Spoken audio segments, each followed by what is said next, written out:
I remember that day like it was yesterday. I saw a blinding flash of light.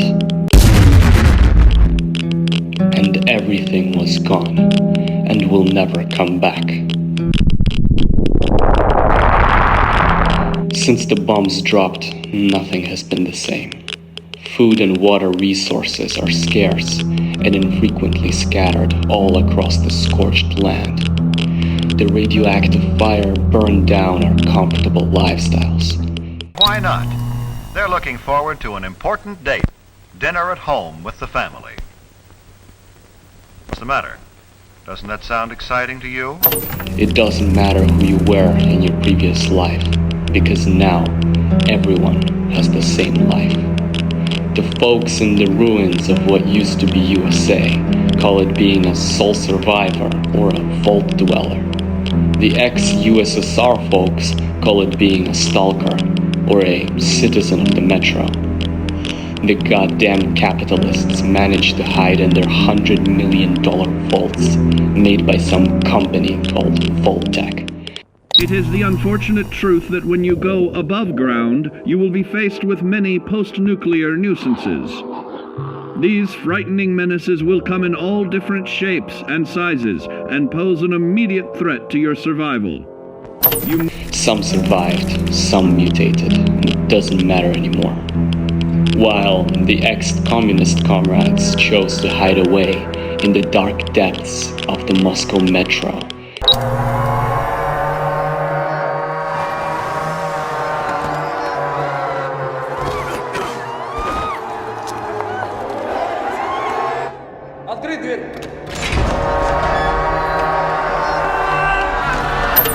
And split into factions, with each one fighting for its own chunk of the underground maze.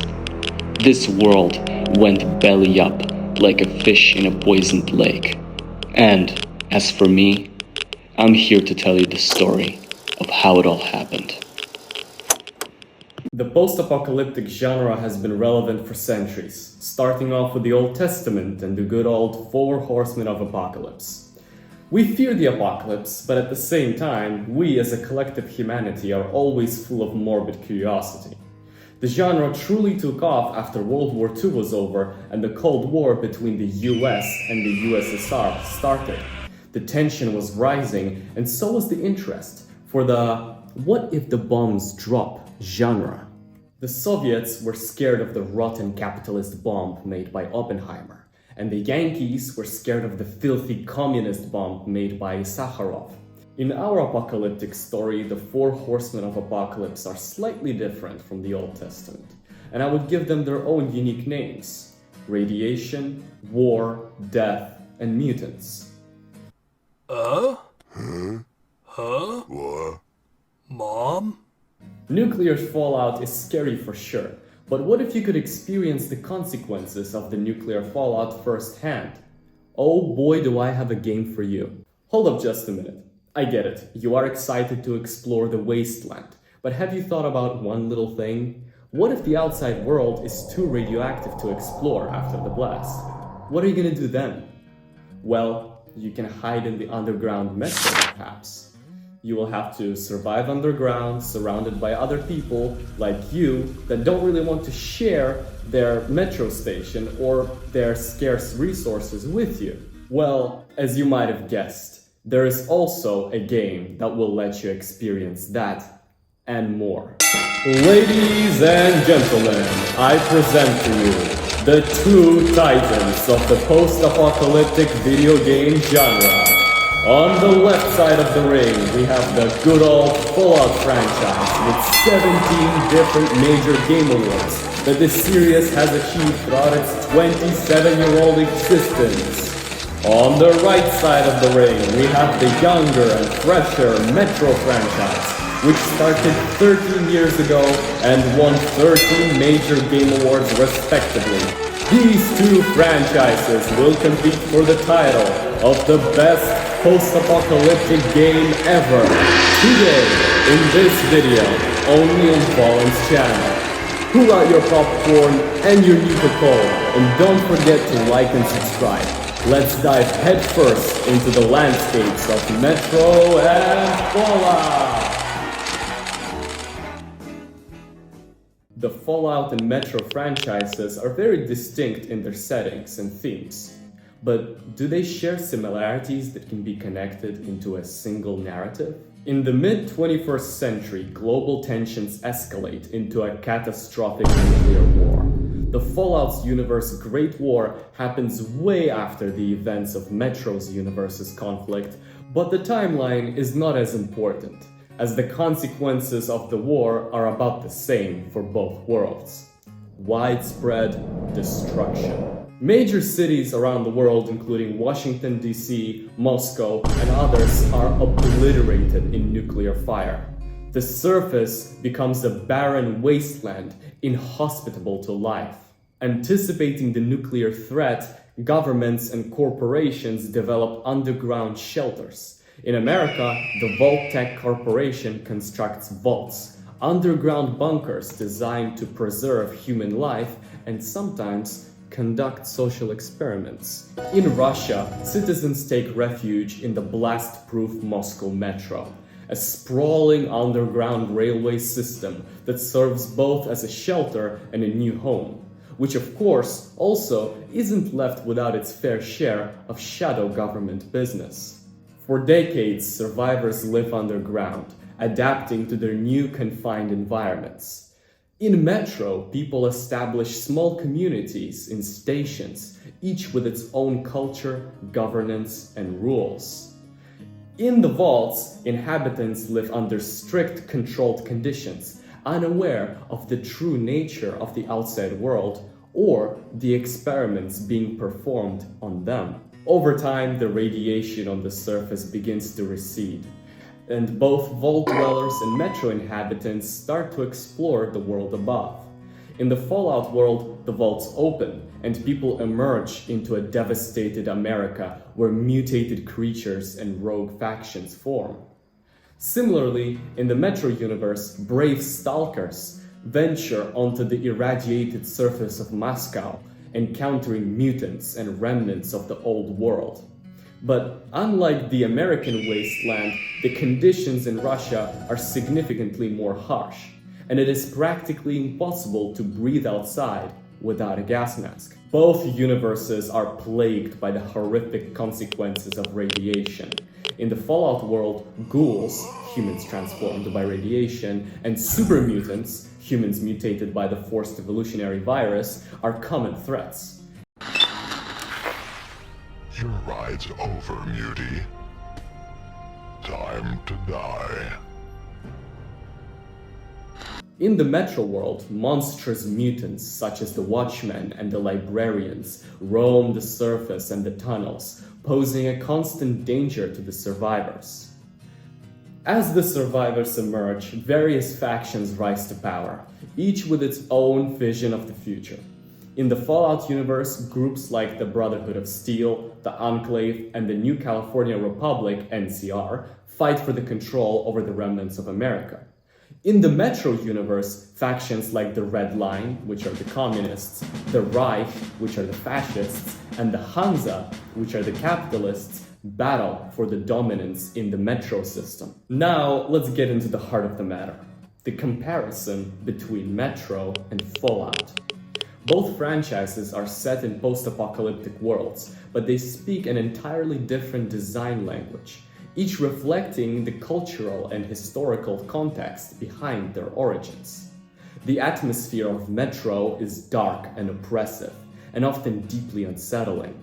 In many sections, especially the abandoned tunnels, the game borders on survival horror. The claustrophobic environments, scarce resources, and constant threats contribute to a sense of dread that enhances the entire experience. This bleak aesthetic is far from accidental. It's a direct reflection of the developers' and the writers' Soviet past. To truly understand Metro, it's essential to consider the influence of classic Russian literature and culture. Much of it is steeped in the themes of existentialism, moral corruption, and the human condition, often portrayed through a lens of deep melancholy. Authors like Anton Chekhov and Fyodor Dostoevsky are known for their works that explore the darker aspects of life. And this literary tradition is woven into the fabric of Metro. The game's atmosphere isn't just about creating fear, it's about conveying a philosophical depth where the bleakness of the environments mirrors the inner struggles of the characters. This literary influence is no coincidence, as the Metro series is based on novels by Dmitry Gluchovsky, who grew up in the Soviet Union and drew heavily from its rich cultural heritage. Gluchovsky's experiences and observations of Soviet life infused the series with a sense of realism and depth that is unmistakably Russian. An interesting side note, Gluchovsky has been declared an enemy of the state in Russia, largely due to his works, including Metro, which contain pointed criticism of the government. This dark and depressing theme of Metro stands in stark contrast to the tone of the Fallout franchise. In contrast, Fallout, in my opinion, is epic, comedic, ironic, and action-packed. This tone is a reflection of American culture, particularly Hollywood, where the blending of serious themes with humor and spectacle is a hallmark. Gorlami. Mi scusi, con me? Gorlami. Ancora una volta. Gorlami. There's a hidden detail in Fallout that many people overlook. The entire franchise, in essence, is a parody of the United States. The game's aesthetic, a futuristic 1960s vibe paired with environmental humor like the infamous funny skeletons, and intentionally unrealistic, almost cartoonish elements, set a tone that is far less serious than Metro.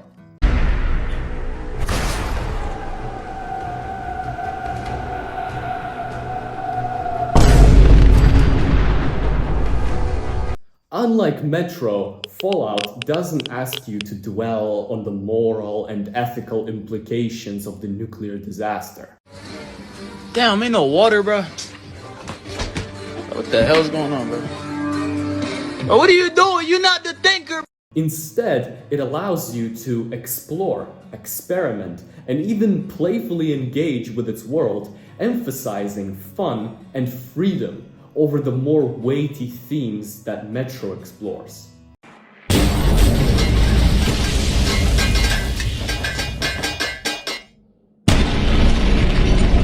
Despite its lighter tone, Fallout delivers a sharp critique of capitalism and American culture. Embrace democracy, or you will be eradicated. Through its gameplay and the story, the series suggests that capitalism is just as flawed as communism, if not more so. Democracy is truth. Communism is death. Tactical assessment. Red Chinese victory. Impossible. The exaggerated patriotism and consumerism depicted in Fallout serve as a satirical commentary on America's societal obsessions. The developers take this satire further by poking fun at America's obsession with patriotism, especially through factions like the Brotherhood of Steel. You are out of uniform, soldier! Where is your power armor? Don't have any? You expect me to believe that, maggot? The truth is, you lost an expensive piece of Army-issue equipment. That suit is going to come out of your pay, and you will remain in this man's army until you are 510 years old, which is the number of years it will take for you to pay for a Mark II powered combat armor you have lost. Report to the armory and have a new suit issued to you, then report back to me, Private. Dismissed! This faction, with its freakish and religious devotion to technology and military order, exemplifies the dangers of blind patriotism and the glorification of the past. The two franchises have very different goals. Metro seeks to teach you a moral lesson through hard and often painful experiences, while Fallout aims to show you the absurdity of blindly following the patriotic ideals and the corrupting influence of unchecked capitalism. But don't make the conclusion that Fallout and Metro are two different things, because they're not. And let me tell you why. But first, let's take a short detour into the gameplay experience that each franchise offers. In the world of Metro, the gameplay is tightly focused on survival, immersion, and realism. The game limits your resources significantly. Every bullet, medkit, and filter for your gas mask feels precious. Stealth is often your best strategy, with brutal combat encounters being a last resort. The environment itself is your enemy, with radiation zones, toxic air, and mutated creatures, making every step outside the Metro a nerve-wracking experience. Metro's gameplay pulls you into a claustrophobic atmosphere where every decision could mean life or death. On the other hand, Fallout offers a more open-ended, sandbox-style experience with a focus on exploration and player choice. While Fallout does incorporate survival elements, they are much more forgiving. You can stockpile resources, and the world is filled with quirky characters and side quests that offer a break from the harshness of the wasteland. Combat in Fallout is more versatile and action-oriented, with a wide array of weapons and iconic VATS system that allows you to target specific enemy body parts in slow motion. Unlike the linear narratives of Metro, Fallout games give you the freedom to shape the story based on your decisions, be it through dialogue options, faction alignments, or moral choices. One thing both games share is a strong emphasis on atmosphere and world building, though they achieve this in different ways. Metro uses tight, immersive first-person perspectives, often restricting your view and movement to enhance the sense of dread and tension. Fallout provides a more expansive view of the world, allowing you to explore vast and open landscapes filled with hidden stories and bizarre encounters. In the end, whether you prefer the claustrophobic tunnels of Metro or the expansive wastelands of Fallout, it all depends on what kind of apocalypse you're in the mood for. So, where does this leave us? Despite their differences, Fallout and Metro share more in common than you might think at first glance. On the surface, these two franchises appear to represent opposite sides of the Cold War conflict. Fallout embodies the post-apocalyptic remnants of the United States, while Metro delves into the bleak aftermath of a nuclear war in post-Soviet Russia. They are, in many ways, products of their respective cultures, born from the fear and tension that once divided the world. In both universes, the former superpowers are portrayed as sworn enemies, their fates intertwined in a cycle of mutual destruction.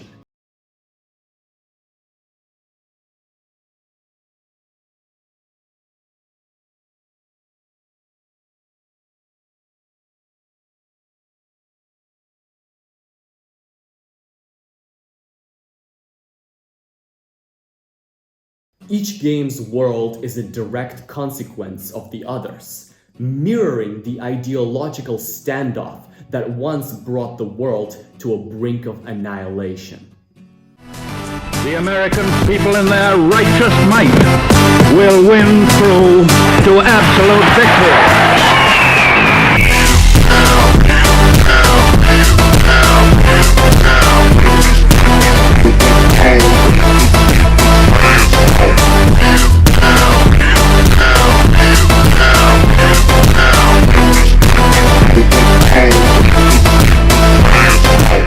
But here's the twist. Beneath these superficial differences, Fallout and Metro are delivering the same exact underlying message. Both franchises expose the dangers of power and the futility of war. In Fallout, this is seen through the lens of a shadowy government that manipulates the events behind the scenes, much like the secret forces to play in Metro. These shadow governments represent the corrupt, self-serving elites who push humanity towards destruction for their own gain. The central theme of Metro is the realization that you only start appreciating something when you lose it. Whether it's the comfort of a safe home, a warmth of the sun, or the trust in your fellow human beings, Metro paints a picture of a world where everything we once took for granted has been stripped away. It's a powerful reminder of the fragility of civilization and the preciousness of life. On the other hand, Fallout drives home the point that war never changes. It's the war. War never changes. This iconic phrase underscores the tragic inevitability of human conflict. No matter how advanced our technology becomes or how much we learn from the past, the same cycle of violence repeats over and over and over again. We were looked doing the exact same fucking thing over and over and over and over and over again, thinking this time is going to be different. Fallout uses its dark humor and satirical tone to show us that despite the catastrophic consequences of nuclear war, humanity never seems to learn. Both Metro and Fallout serve as grim warnings about the path we're on. The ideological war between East and West, communism and capitalism, may have led to the apocalyptic worlds we see in these games, but the real tragedy is that even in the face of total annihilation, the fighting never stopped. You reap what you sow, Artyom. Force answers force. War breeds war, and death only brings death. To break this vicious circle, one must do more than just act without any thought or doubt. The war of ideologies may have destroyed the world, but it didn't destroy the human hunger for conflict and power. So, what's the lesson here? Whether you're navigating the irradiated ruins of America or the dark tunnels beneath Moscow, both Fallout and Metro are telling us that the true enemy isn't the other side, it's ourselves. These games, though set in different worlds and times, ultimately teach us the same harsh truth. The war, driven by ideological extremism and nationalism, leads only to loss, suffering, and the decay of what we hold dear.